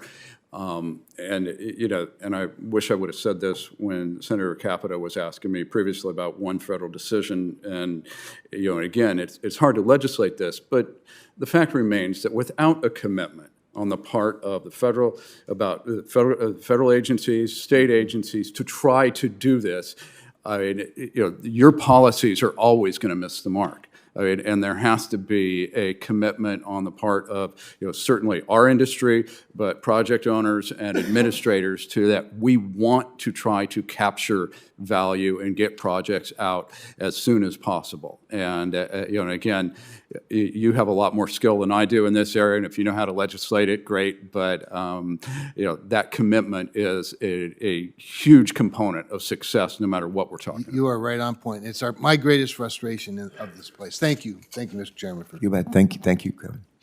Senator Capito. Senator Capito has to leave, I think, for another obligation, but she's going to ask her questions, and then if no one else shows up, I understand Senator Sullivan's trying to join us, but no one else shows up, then I'll have some questions to ask. Senator Capito. Thank you, and thank all of you. It's been very, very interesting. I would like to say in terms of electric school buses that West Virginia has attracted Green Power, who is going to be and is in the process of manufacturing green school buses in South Charleston. So we're very excited about that. We're also excited about some of the grants that we've already received where some of our more rural areas will be able to access electric school buses. We have terrain issues that are difficult and length of time of certain routes, unfortunately, which presents challenges. But we're at the front end here, and so we're excited about that, and really happy to be a player and have West Virginians working on this. Ms. Mills, I want to ask. I mentioned in my opening statement the frustration that I have that we talk about where we compromised and how we put into this bill things that we wanted, like one federal decision and other things, but we also left things out on the cutting room floor, so to speak, that we didn't put in here. And one of these is the greenhouse gas performance measure. There was an effort to incorporate that into the bill and a requirement for our states to set certain stages, but we did not include that in there. However, the Federal Highway Administration is coming back for a proposed rulemaking to establish a greenhouse gas emissions performance measure requiring states to set declining targets. I don't know, practically speaking, how that plays into your bidding and your perception of how this might impact further construction or construction, but also further implementation of this bill.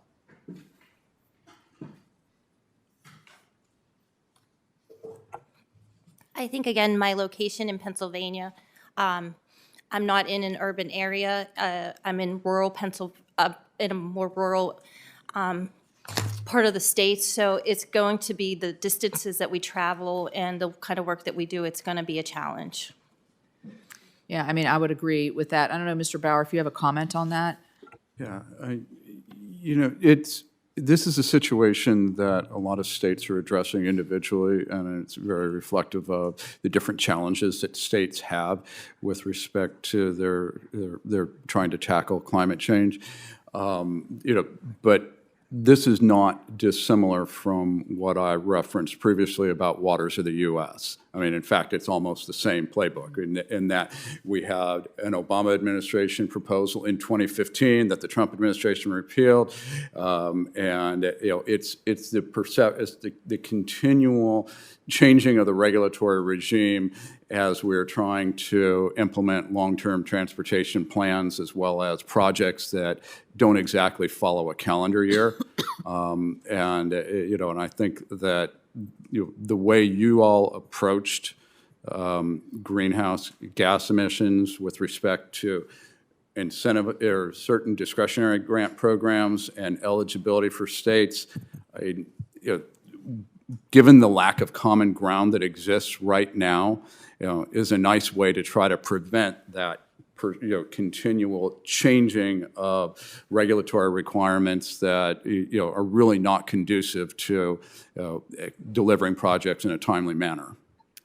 Well, thank you for that. I mean, I suppose at this point in my career, I can't claim to be naive, but I think the intent of our legislation is what should be directing the certain administrations, cabinet officials on how we want to see these things proceed. But we all know that the rules and regulations is really where the rubber meets the road, so to speak, and there's still enough leeway in there to be able to have the administrations put their foot on the pedal one way or the other, and that's what we see happening. Mr. Johnson, you mentioned that you had, in your industry, made great strides in terms of emissions and bringing emissions down. Do you have an opinion on this particular part of what the Federal Highway Administration's doing right now? Well, the legislation needs to be followed. States and companies need to be given flexibility. I mean, give us some guidelines, give us some goals. Let the companies figure out how to reach it. Right. But I think it's inappropriate for agencies to be creating their own standards that are not in line with legislation that was passed by Congress. Thank you. And that goes to what Ms. Mills was saying, and my state alone, we're a rural state. We don't have we don't have the congestion of traffic that a lot of our more urban areas have.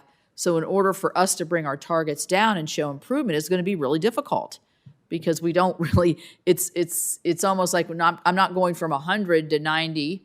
I'm going from 2 to 1, and sometimes that's very, very difficult. So the flexibilities that we tried to build in throughout this bill is absolutely critical. And the things that we left out of the bill were intentionally negotiated between the chair and I, and because we felt like our projects would move quicker, we would eliminate some of the delays. We would, whether the decision is to not build a new highway or to build bypass through your entire state, let the states decide how and when to best use those dollars. And that's why I'm a little, I'm sort of like the repeating, whoever repeats, I'm one of those. And to say the flexibility portions of this is absolutely critical for our states, for the progress in everything, whether it's an electric school bus, whether it's an EV charging station, whatever it is. An EV charging station protocol that is going to be developed in LA is not going to work in the entire state of West Virginia. So we need to look at other options, and I think that's That's what's critical, and I thank all of you for what you're doing to try to keep that flexibility and to match what our intent was in the bill. So thank you, Mr. Chair. Yeah. Thanks, City Capitol. I'm going to slip out for her to make a quick phone call. She's going to hold the gavel and try to keep this guy under control. So we welcome and recognize a Marine colonel who needs no introduction, Danny Sullivan. Thank you, Mr. Chairman, and I want to thank the witnesses for being here. Important topic. I like to say my state is also rural. Senator Capito was talking about West Virginia. The great state of Alaska, we're a resource-rich but infrastructure-poor state. We are 120 times bigger than Connecticut, and we have fewer road miles, right? Think about that. And we have resources, minerals, oil, gas, so many things that can power the whole country and our national security and our economy. But they're hard to get to. And unfortunately, there's a lot of radical groups from the lower 48 that try to prevent Alaskans from building anything. So what I want to do is talk about, continue this topic of permitting reform. A lot of us worked hard to get some good permitting provisions in this infrastructure bill. I voted for the bill. It wasn't perfect, but in part because of the permitting provisions. We need more of them, but it was a good start. So here was my astonishment, and I think some of you might have shared it with me, that the Biden administration, which touted the bill as important for the economy and workers and infrastructure, then issued a regulation in April of this past year from their CEQ group in the White House, a rule to make permitting on infrastructure much harder. Okay, we all know that. So, Ms. Mills, I want you to talk about that and maybe others. I put together what's called a Congressional Review Act. That's Congress's ability to flex its muscle and say, you know what, we really don't like that executive order. We're going to rescind it. And I was proud to say that my CRA, as we call them, had a vote on the Senate floor, and it rescinded the Biden permitting CEQ rule, which was an anti-permitting rule, meant to stop production and building of energy projects, of roads. Unbelievable. So that passed. The reason it passed is because we had over 50 groups in America, all the unions that build things, AGC, farmers, ranchers, you name it, they came out, Chamber of Commerce, literally everybody except the radical enviros, they all came to support my CRA. So can you talk about this insane CEQ rule that undermines the whole bill? Do you support my CRA? I know you do because you guys are one of the groups that support it. And what more can we do to make this administration wake up to the fact that you can't crush the ability to get projects on? I know you love the radical enviros, Mr. President, Center for Biological Diversity, all these nut job groups, but nobody else does. They hurt workers, they hurt the economy, they hurt the ability to build infrastructure. Can you guys talk about this? It's so important, and it's remarkable to me that we'd pass a bill and then the White House would come out with rules to undermine the very ability to build infrastructure that they've touted. Right. I remember when this bill was being passed, I was staying up late talking to our association director, text back and forth, like, yes, let's get this done, and we were so excited about this historic bill. Again, I'm right outside of Pittsburgh. We had the Fern Hollow Bridge project. We have all this money. Let's get all this work out to the contractors and my employees. And the unions, and right? the unions. Building trades, they're great Americans. Everybody wants to be at work. Everyone wants to make roads and bridges better. So what was your view of the CEQ rule? It was burdensome. Make it harder to build bridges Yes. and roads, right? Yes. Anyone else have a view on this? You pass an infrastructure bill with permitting reform, and then you have the White House come out and say, here, we're going to issue a rule that makes it harder to build things. Senator Gary Johnson with Granite Construction. Yeah, Gary. We have a large presence. Oh, I know. in the You guys are state, great in and, Alaska. I I got a hard question for you next, but no, I'm kidding.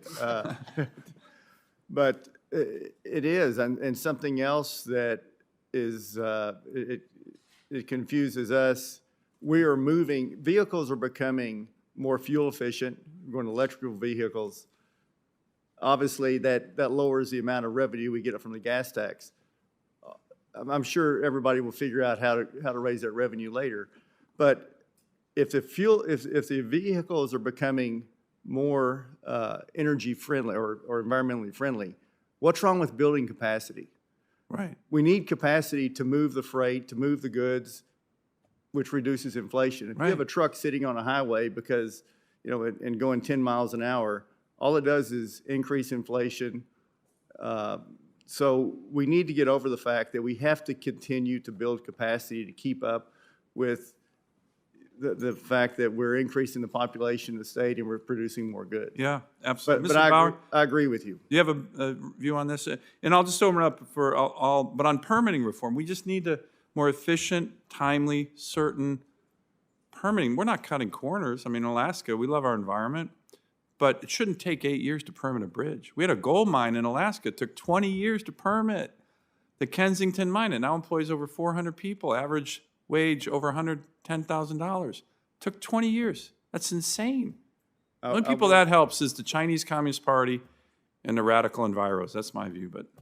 I worked on permitting a quarry in Southern California that took over 20 years. Yeah, makes no sense. Mr. Bauer? Yeah, Senator, the elements of the solution are exactly what you described, which is certainty, focus on time, but I think what's overlooked a lot of times, and Mr. Johnson sort of addressed this, is that when we deliver infrastructure improvements, they can have a positive environmental impact. Oh, sure. Cars moving at free-flowing speeds of traffic produce fewer emissions than those, in the stop-and-go traffic that I took to get here this morning. And I think that endpoint also has to be part of the discussion and the consideration of permitting when we're at the initial stages. But I mean, the legislation that you all put in place last year, which again, thank you for that, has the elements of what we need to be able to move forward. It just needs to be implemented as you directed. Good. Well, I want to thank all the witnesses. Mr. Chairman, thank you. And you and I have talked about this many, many times, and I think we're on the same page. Common sense permitting reform is something that every American, regardless of political party, regardless of where you live, agrees with. And that's what we try to get done in this bill. I think it was a good start, but the administration now is undermining it, and it makes no sense. And so we're going to keep fighting to enable people to build infrastructure in our great nation. Shouldn't take 10 years to permit a bridge or 20 years to permit a gold mine or a quarry. I know we have problems, Mr. Johnson, in Alaska and other places. You mentioned 20 years in California on a quarry. We have to do better. And we're very focused on it. I'm certainly, it's an obsession of mine. And we're going to continue to focus on it. But thank you again, all of you, for being here. And Mr. Chairman, continue to look forward to working with you on these issues. You bet, you bet. Thanks very, very much. And with respect to permitting reform, my hope is that we can move forward on that issue. I think it's important. I think both Democrats and Republicans believe it's important to continue to protect our environment as we go through in permitting reform, and to keep in mind the least of these, the communities the least of these, including Native families up in Alaska. But thanks so much for joining us and for your passion and good work. I promised I was going to ask all of you to answer the same question. And I just want a fairly short answer, if you will, because I have a number of questions to ask. But Mr. Stanton, we're into our first vote on the floor, so I don't have forever. So just be brief, right to the point. Start with Mr. Stanberry. Here's a question. Maybe pick one major point where you think you're all in agreement that's important for this committee. Do you want to say, if you don't remember anything else, remember this, and this is something we all agree on. Go ahead. I think we all agree that this is a transformational bill. The private sector is ready to take it on. We all need help getting the rules right, to your point, the refinements, so that we have clear rules of the road that encourage business investment going forward. I think we can 100% all agree to those points. Good, thanks. Mr. Levy? Yeah, in addition to agreeing with Mr. Stanberry, I think the one theme that I heard a couple times from everybody is that there are a lot of best practices already existing that we can leverage together, and that requires some stakeholder engagement. It also requires some working through implementation of the individual states that are putting out awards to say, hey, here's something we have seen in other grant programs or in other recycling programs or anything else that has come up today. And I think the power of leveraging best practices can help reduce the time to deploy and really make sure that we're implementing responsibly and effectively. All right, thank you, Mr. Levy. Mr. Bauer? You know, a big part of this discussion, and I can appreciate you convening the hearing, is trying to talk about how the legislation that you all crafted and shepherded through is impacting lives. And I think we can't do that enough. I mean, and you know, when we get to the point where the bipartisan infrastructure law has to be reauthorized, if members of Congress and the American public don't know exactly how they benefited and you know how greatly it changed the quality of life in the American economy, then our challenge of continuing the trajectory and maintaining the progress that you all made is going to be even greater. So I mean, we have to do more of that as the years go forward. All right, thanks, Mr. Bauer. Ms. Mills? Yes, I again, thank you for this historic bill. We are really excited about it here in Pennsylvania in our company.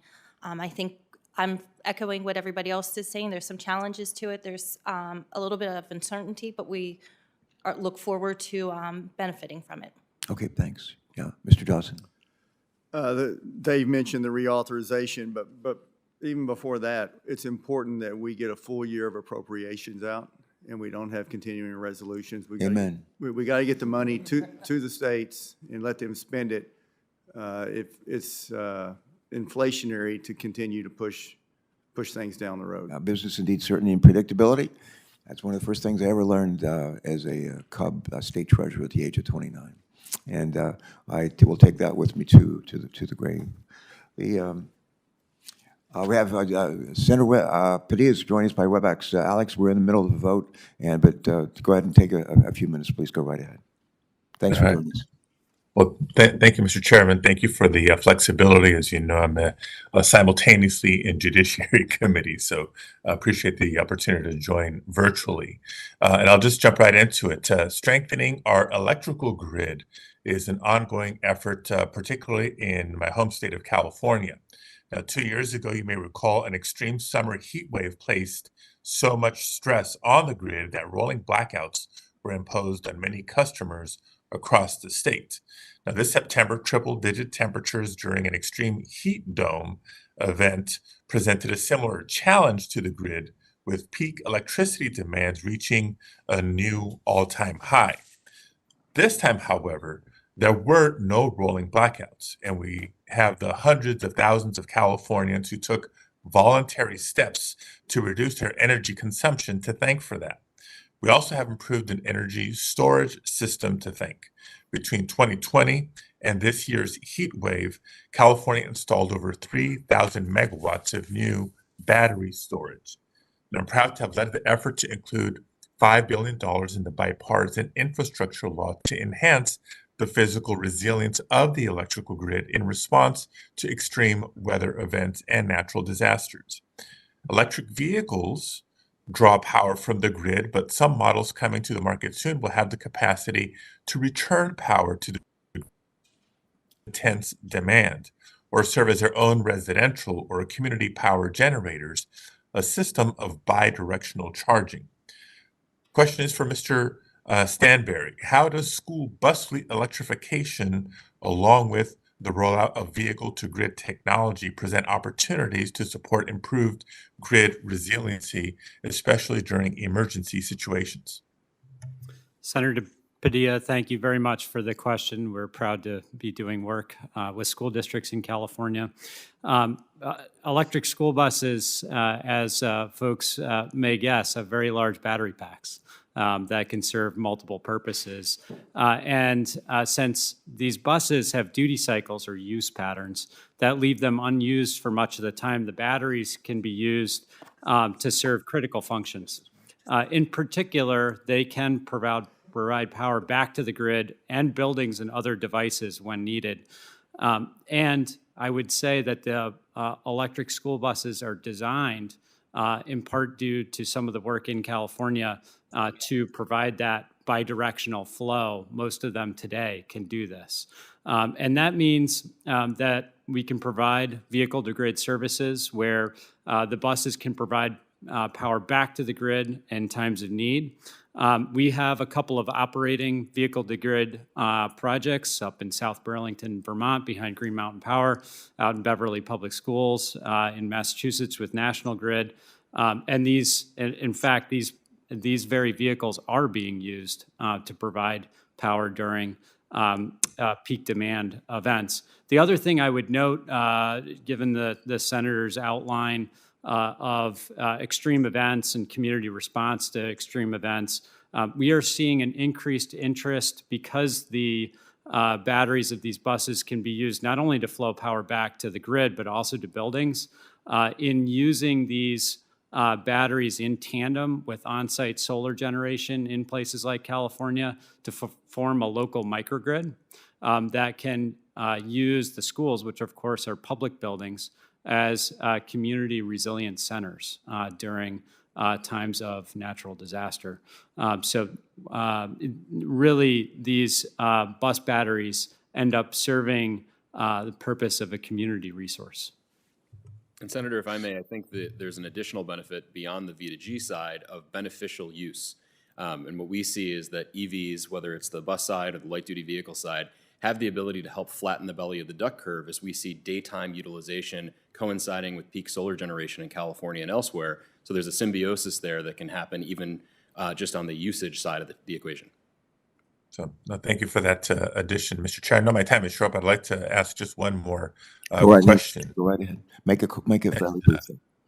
And it is related here. I think I speak for all of us when I say we applaud President Biden's critically important goal of deploying 500,000 electric vehicle charging stations by the year 2030. Would you to say achieve that this again? ambitious You feat, cut out. we clearly How many you cut out when you said 500,000. That's what I thought you said. Go ahead. Okay. So to achieve this, it's clear we're going to need strong public-private partnerships and maximize incentives for electric vehicle charging infrastructure. It's notable that the Bipartisan Infrastructure Law will make generational investments in electric vehicle charging infrastructure. And I want to make sure that no one is left behind from these investments. It's critical to focus on building out charging infrastructure within communities and not just along highway corridors. A 2021 UCLA study on electric vehicle charging found that residents of multifamily housing units largely rely on public charging infrastructure. And it's especially the case in my home state of California, where apartment buildings comprise almost 1/3 of all housing units. And in addition to that, residents of multi-unit dwellings tend to be more low and moderate income individuals and live in areas more heavily impacted by the air pollution we're trying to counter. So, Mr. Levy, how can we work together toward a more equitable deployment of charging stations, and what can the federal government do to ensure that we're meeting the needs of families in the communities where they live, work, and go to school? And I'm going to ask you to be very brief in your response. Yes, sir. I'll be very quick. Essentially, there's a couple of different ways. One, we vehemently agree with you that FHWA should encourage states to move quickly from corridor to also supporting community charging projects, and can do that by setting the date that which the corridors are built out as the date of obligation of funds. Second of all, we would note that the work that Senator Carper, Senator Cardin, you, and others all did on IRA included the geo-targeting of 30C to look at lower percentage of income census tracts. And third, private companies like EVgo have a role to play here. And what we have done is incorporated the EPA's environmental justice screen tool into our proprietary siting analysis tool so that we can say, let's make sure that we are going to those disproportionately impacted communities, whether those chargers are going to be used by those very same residents that you mentioned may not have access to parking, or the rideshare drivers that start and end those trips in low to moderate income communities that are disproportionately burdened by PM 2.5 and other pollutants. Thank you very much. Thank you, Mr. Chair. Senator Padilla, thank you for always, you're very faithful in your attendance on this committee, and we appreciate that, in person and remotely, so thank you for joining us in this case. Maybe one last question, and then a couple of comments, and we'll call it a day, and I'll go vote on the floor. This question is for the entire panel, and it's clear from your testimonies that the private sector can partner productively with public agencies to achieve important national goals. What advice would you give to the U.S. Department of Transportation and to the Environmental Protection Agency to ensure that as they implement federal programs like the ones that we're just talking about here today, they help to leverage private sector expertise, help to elicit and leverage private sector expertise, private sector investments in innovation. And Mr. Johnson, would you go first, just very briefly? Sure. No, we, granted, every company here, I'm sure our trade associations, we are always eager to work with the agencies to find solutions and to move this stuff forward. One of the things that if the agencies could get out their grant application programs, so we can take advantage of the authorization under IIJA and IRA to come up with innovative ways to further decrease energy use and decrease air emissions, we'd be glad to do that. Thank you. Ms. Mills, just very briefly. Sure. I think I'll echo what Mr. Johnson said. We're eager to get to work. We want to build those bridges so they're not falling in the state of Pennsylvania. So we want to partner with any agencies for a great project. All right, thank you, ma'am. Mr. Bauer. Yeah, and similar to that, and the ongoing dialogue about the regulatory policies that were put in place. I mean, it's, our industry, very much recognizes the objectives that you all put in place and that the administration is pursuing, and want to be part of that solution because we'd rather be involved in the dialogue at the front end as opposed to the back end, and just think that is essential to success going forward. I agree. Thank you. Okay, Mr. Levy, please. Yes, sir. So the administration has done a great job soliciting public feedback and comment, as have the states, and we would modestly say we hope they listen to the recommendations that EVgo and other companies have submitted. But additionally, we hope that the states and others will recognize that distributed infrastructure projects like EV charging are very different than some of the traditional projects that my colleagues to the left have worked on, where those projects may take very, very long times to build. And so what's happening is often in the noise in terms of month or two delays, whereas we're only on-site constructing for 4 to 12 weeks, but the whole project to build an EV charging station typically takes around 12 to 18 months, soup to nuts. So any 3 or 6 month delay from a local utility or a local permitting authority, that's an issue that we want to make sure that we can all work through together. And again, use best practices, convene stakeholders, and push forward to accelerate deployment. Good, thanks. Mr. Stanbury, please. Thank you, Senator. In addition to what my colleagues have said, I would say that our advice would be to seek out structures in incentive programs that encourage cost share. I would note that that is something that was specifically called out by Congress in the law in the school bus program and has yet to be implemented. I know the Environmental Protection Agency is looking at doing that.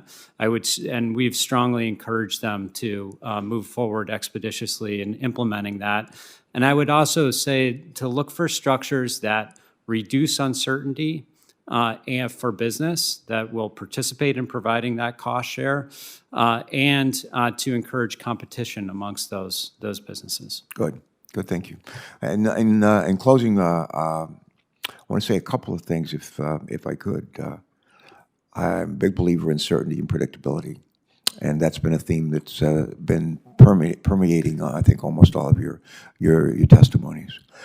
I'm privileged to chair this committee. I'm also the senior Democrat in the committee that deals with Homeland Security and governmental affairs. And that committee, which I used to chair, we do a lot of hearings, oversight hearings. And at the end of the hearing, I would ask our witnesses, what should we be doing more as an oversight committee on Homeland Security and governmental affairs? I say, what advice would you have for us?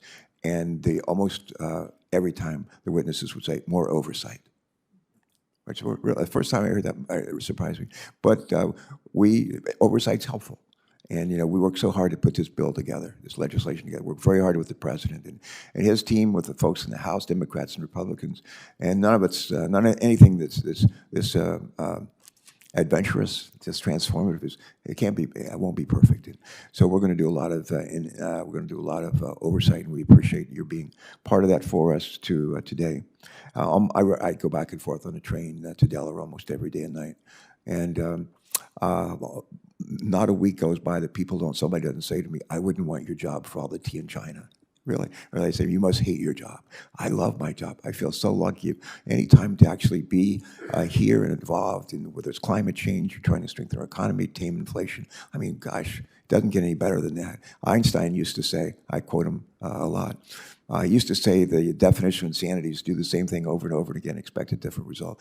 That's not the quote I use. I use the one that goes like this: in adversity lies opportunity. In adversity lies opportunity. A lot of adversity here. Another guy that I like to quote, Henry Ford, father of the Model T.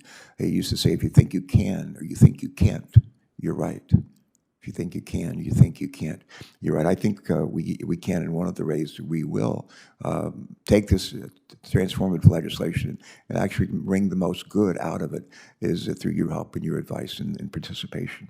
One of the things I like to do during recess is customer calls. In fact, I do them all the time to businesses large and small in my state. And I've always focused on how to create a nurturing environment for job creation and job preservation. If you want to help people, the best way is to make sure they have a job and to make sure that businesses that are doing good work are providing those job opportunities.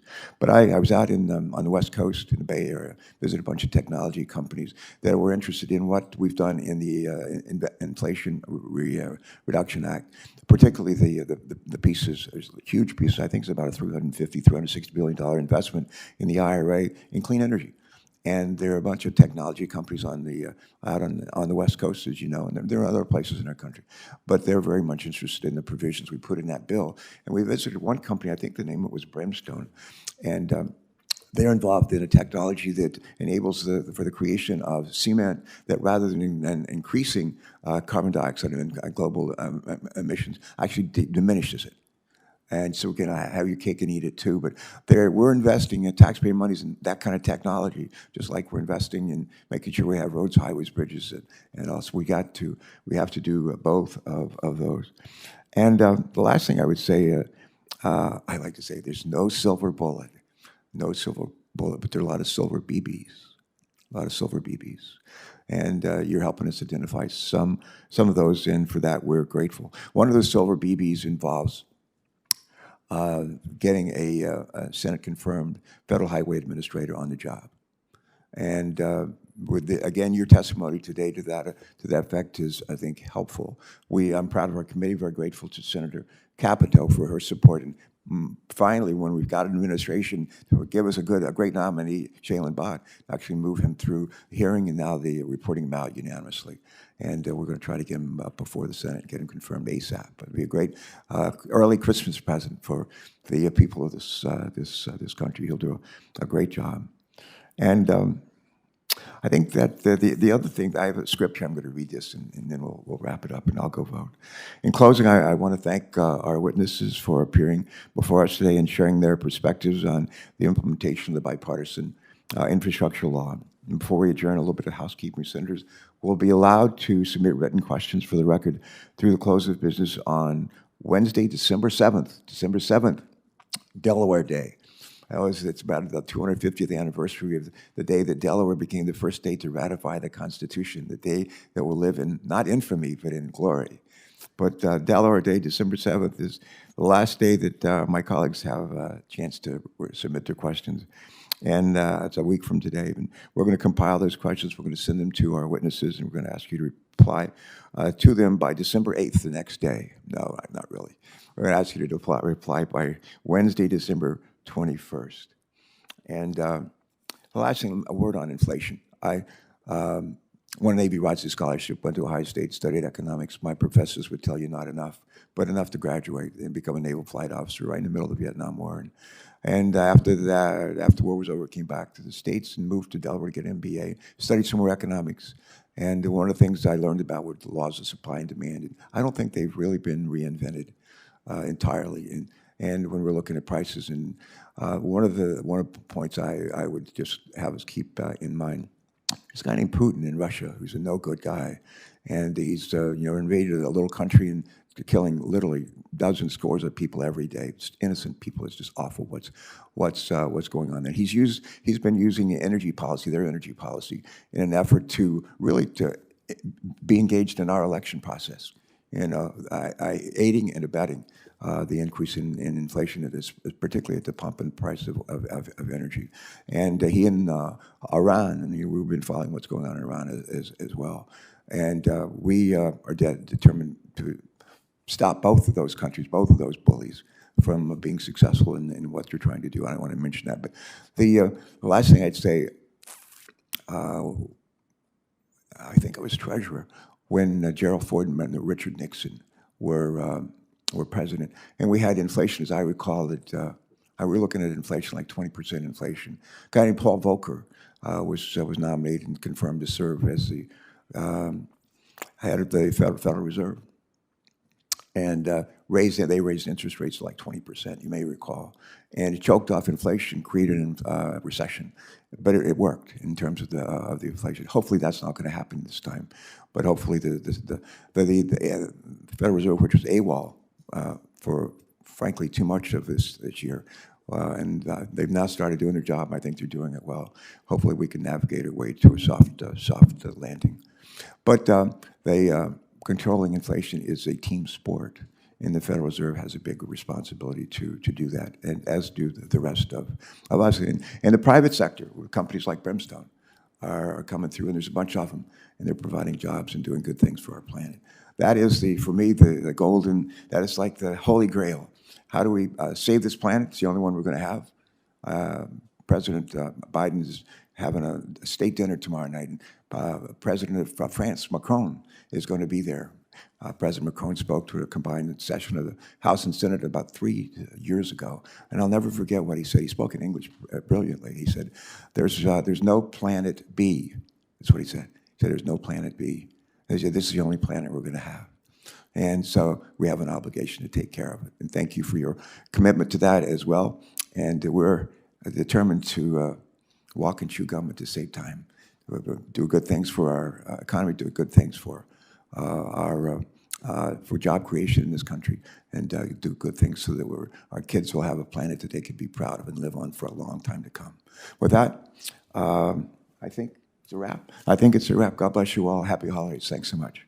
We're adjourned.